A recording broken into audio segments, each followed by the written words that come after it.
প্ৰিয় দৰ্শকসকল, কৃষ্ণকান্ত সন্দিকৈ অপেন ইউনিভাৰ্চিটিৰ ৰিজাল্ট চাবলৈ হ'লে আপুনি প্ৰথমে KKHSOU এই ছাইটটো টাইপ কৰি ল'ব। টাইপ কৰাৰ লগে লগে এনেকুৱা এটা ইণ্টাৰফেচ আহিব। তাৰপিছত লাৰ্ণাৰ্ছ জ'নত ক্লিক কৰি দিব। তাৰপিছত নতুন এটা ইণ্টাৰফেচ খোল খাব।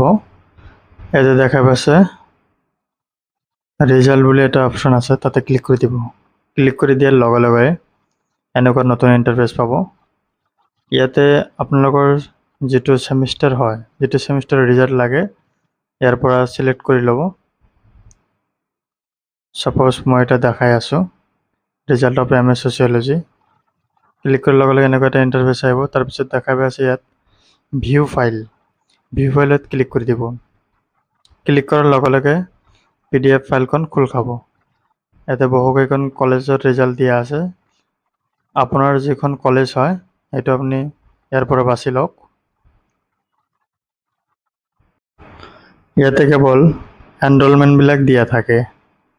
আৰু যদি আপোনাৰ মাৰ্কশ্বিট ডাউনলোড কৰিব লগা হয়, তেনেহ'লে আপুনি বেক হৈ আহিব।